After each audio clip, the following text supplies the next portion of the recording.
নমস্কাৰ প্ৰিয় দৰ্শকসকল মৰমৰ শ্ৰোতাসকল সকলোকে নতুন এটা ভিডিঅ'লৈ স্বাগতম জনাইছো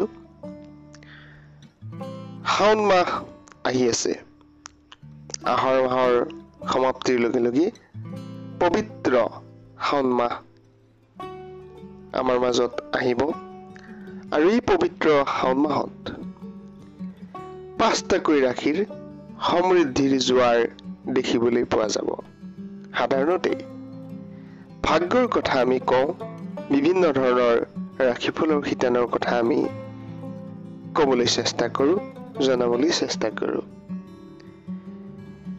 কৰ্মই ভাগ্যৰ পৰিৱৰ্তন কৰে কৰ্মই নিৰ্ণায়ক হয় ভাগ্য ক্ষেত্ৰৰ কেতিয়াবা পৰিস্থিতিও কিন্তু ভাগ্যৰ নিৰ্ণায়ক হয় আৰু এই ভাগ্যৰ নিৰ্ণায়ক গ্ৰহসমূহ গ্ৰহৰ নক্ষত্ৰৰ পৰিৱৰ্তন আৰু গ্ৰহৰ দৃষ্টি পোনপটীয়াকৈ ইয়াৰ প্ৰভাৱ বিৰাজিত হৈ থাকে পোনপটীয়াকৈ যদিও আমি ভগৱানক ওচৰৰ পৰা পাইছো ওচৰৰ পৰা দেখিছো ভগৱানৰ আমি অৱতাৰ বুলি আমি কেতিয়াও ক'ব যোৱা নাই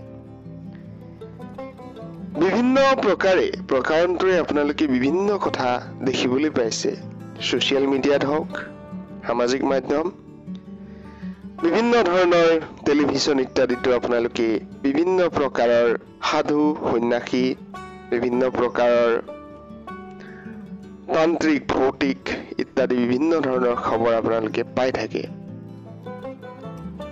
প্ৰকৃততে শুদ্ধ মনে যদি বিচাৰ কৰা যায় ভগৱানক নিজৰ ওচৰতে পোৱা যায় আপুনি হাবাথুৰি খাই বিভিন্ন প্ৰান্তত দৌৰি ফুৰাৰ প্ৰয়োজন নাই যি ধৰণে কস্তুৰী মৃগই সেই হৰিণাটোই নিজৰ গাত থকা গোন্ধটো আন কাৰোবাৰ পৰা অহা বুলি বিচাৰি ফুৰিবলৈ ধৰে ঠিক তেনেধৰণেই কিন্তু মানৱ জাতিও ভগৱানক বিচাৰি বিভিন্ন প্ৰান্তে যাত্ৰা কৰিব পাৰে কিন্তু প্ৰকৃততে ভগৱান নিজৰ শৰীৰতো বিদ্যমান হৈ থাকে মই কোৱা নাই যে যাত্ৰা কৰিব নালাগে ভ্ৰমণ কৰিব নালাগে যাত্ৰা ভ্ৰমণে মানুহক জ্ঞান দিয়ে আৰু সেই জ্ঞানৰ পৰিধিয়ে সামাজিক জীৱনত উত্থান আনে যি নহওক পবিত্ৰ শাওন মাহ 2025 বৰ্ষত ভগৱান শিৱৰ উদ্দেশ্যে নিবেদিত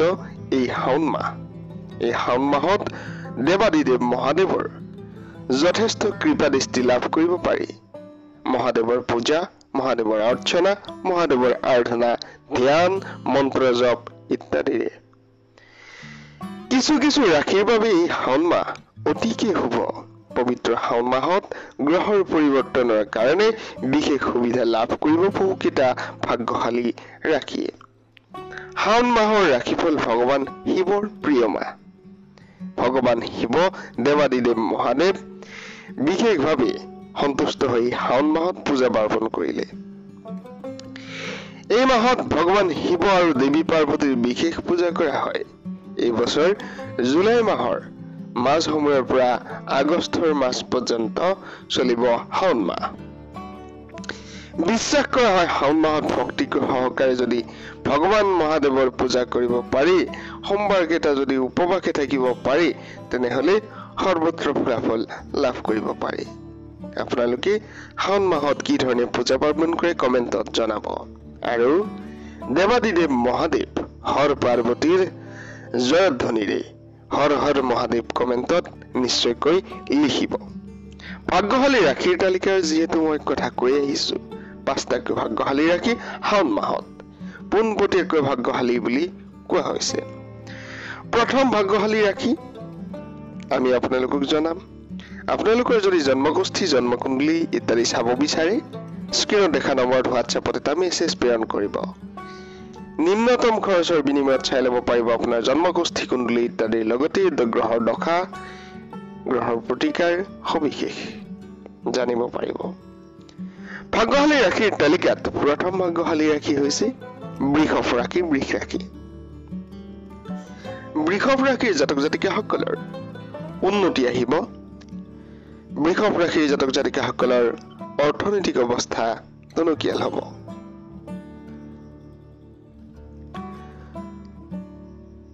বিভিন্ন প্ৰকাৰে বস্তুগত সুখ সমৃদ্ধি, বিভিন্ন প্ৰকাৰে উন্নতি, সুস্বাস্থ্য সমৃদ্ধিৰ এক সমাহাৰ থাকিব।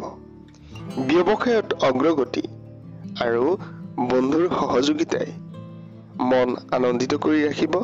সম্পৰ্কটো আহিব মধুৰতা, বৃদ্ধি পাব প্ৰেমাস্পদৰ মাজত বিশ্বাস আৰু আধ্যাত্মিকতা। বিভিন্ন প্ৰকাৰে এনেধৰণে আপোনালোকে পথ পাব, যি পথত অগ্ৰসৰ হ'লে পৰৱৰ্তী সময়ত সেই পথে আপোনাক দিব পাৰে উত্থানৰ নিৰ্দিষ্ট সোঁত। ভাগ্যশালী ৰাশি 2। দ্বিতীয় ভাগ্যশালী ৰাশি মিথুন ৰাশিৰ জাতক জাতিকাসকল শাওণ মাহত শুভ ফলাফল পাব। ভাগ্য আপোনাৰ পক্ষত থাকিব, কৰ্মৰ বাধা আঁতৰিব, বিভিন্ন প্ৰকাৰে সফলতা আহিব। বিবাহিতসকলৰ বাবেও ভাল খবৰ আহিব। সম্পত্তি বৃদ্ধিৰ লক্ষণ দেখা দিছে। প্ৰেমত শুভ, পাৰিবাৰিক শুভ, সন্তানৰ সম্পূৰ্ণ সমৰ্থন পাব বুলি কোৱা হৈছে। ভাগ্যশালী ৰাশি 3 কন্যা ৰাশি। কন্যা ৰাশিৰ জাতক জাতিকাসকলৰ শাওণ মাহত বিশেষভাৱে কন্যা ৰাশিৰ জাতক জাতিকাসকলৰ অগ্ৰগতিৰ পথ প্ৰশস্ত হ'ব। এই সময়কালত চাকৰিৰ পৰিস্থিতিৰ বাবে অতিকে শুভ, নতুন কৰ্ম কৰাৰ বাবে অতিকে ভাল সময়। শত্ৰু আপোনাৰ হাতত পৰাজিত হ'ব। আপোনাৰ দৈনন্দিন কৰ্মত অগ্ৰগতি আহিব, কৰ্মত মন লাগিব। অৰ্থনৈতিক পৰিস্থিতিও শক্তিশালী হোৱাৰ সম্ভাৱনাই বৃদ্ধি পাইছে। ভাগ্যশালী ৰাশি 4 চতুৰ্থ ভাগ্যশালী ৰাশি কুম্ভ ৰাশি। কুম্ভ ৰাশিৰ জাতক জাতিকাসকলৰ শাওণ মাহত অৰ্থ সংক্ৰান্তীয় সমস্যাৰ পৰা মুক্তিৰ উপায় পাব। ঋণ ধাৰ লোন ইত্যাদিৰ পৰা মুক্তি পাব। ব্যৱসায়িক অগ্ৰগতিৰ লক্ষণ দেখা দিছে। পৰিয়ালত সুখ শান্তি সম্প্ৰীতিৰ পৰিৱেশ আৰু সংবাদ মাধ্যমত সুসংবাদ পাব। বিভিন্ন প্ৰকাৰে সামাজিক উত্থান আহিব, উন্নতি আহিব। পাৰিবাৰিক সুখ শান্তিৰ লগতে বন্ধুৰ যি বিশ্বাস, সেই বিশ্বাস অৰ্জন কৰিব পাৰিব। শত্ৰু আপোনাৰ হাতত পৰাজিত হ'ব। প্ৰেমাস্পদতো এক ভাল খবৰ বা ভাল ফলাফল পাব পাৰে। ভাগ্যশালী ৰাশি 5 পঞ্চম ভাগ্যশালী ৰাশি তুলা ৰাশি। তুলা ৰাশিৰ জাতক জাতিকাসকল বিশেষভাৱে শাওণ মাহটো আপোনালোকৰ বাবে চমৎকাৰতকৈ কম নহয়। শাওণ মাহৰ তুলা ৰাশিৰ ভাগ্যফল। চাকৰিজীৱীসকলৰ বাবে ভাল খবৰ। বিবাহিত জীৱনত মধুৰতা আহিব।